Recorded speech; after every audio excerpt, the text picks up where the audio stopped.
একই দিনের একটা ভোটের শপথ তারা নিয়ে বলেছে হালাল, আরেকটা শপথ না নিয়ে ম্যানেজ ভোটে জয়ী হয়ে বলতে চায় হারাম। একই দিনে এক ভোট যদি হালাল হয় তাহলে আরেকটা হারাম হতে পারে না।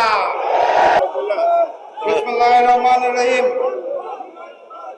বিক্ষোভ মিছিল পূর্ববর্তী সংক্ষিপ্ত সমাবেশের সম্মানিত সভাপতি, এখানে উপস্থিত 11 দলের শীর্ষ নেতৃবৃন্দ, 11 দলের সর্বস্তরের নেতৃবৃন্দ, আমার সামনে উপস্থিত সমবেত জনতা, মিডিয়ার ভাইরা, প্রশাসনের লোকেরা, সবাইকে জানাই সংগ্রামী সালাম এবং শুভেচ্ছা।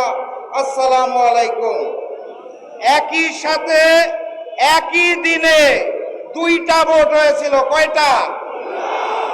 একটা সংসদ গঠনের জন্য, আরেকটা সংস্কার পরিষদ গঠনের জন্য। একই দিনের একটা ভোটের শপথ তারা নিয়ে বলেছে হালাল, আরেকটা শপথ না নিয়ে ম্যানেজ ভোটে জয়ী হয়ে বলতে চায় হারাম। একই দিনে এক ভোট যদি হালাল হয় তাহলে আরেকটা হারাম হতে পারে না।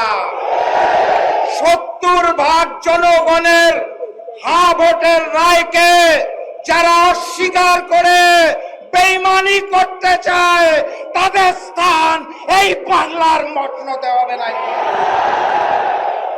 যাই বলা হয় তারা একটা শব্দ শুনিয়ে দেয়, কি সেটা? সংবিধান।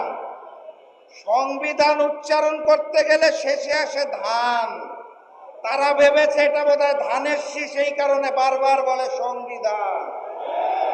এটা ওই যে নির্বাচনের আগে নিকৃষ্ট স্লোগান দিত, কি জানি, লাগারে লাগা ধান লাগা, ওই ধান নয়। এটা 72-এর মুজিববাদী সংবিধান, যা পরবর্তীতে শেখ হাসিনার সংবিধানে রূপান্তর হয়েছে। সেই সংবিধানকে তারেক বাদের সংবিধান আমরা হতে দেব না।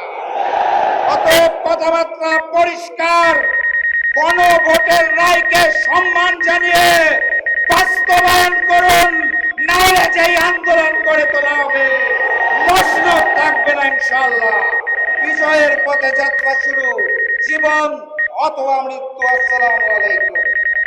আপনার স্বপ্নগুলো আকাশ ছুবে প্রবাসীর হেলিকপ্টারের মাধ্যমে। বিয়ে, জন্মদিন অথবা যে কোনো বিশেষ প্রয়োজনে হেলিকপ্টার ভাড়া করতে যোগাযোগ করুন স্ক্রিনে দেয়া নাম্বারে। প্রবাসীর হেলিকপ্টার, নিরাপদ ও সাশ্রয়ী বাহনের বিশ্বস্ত নাম।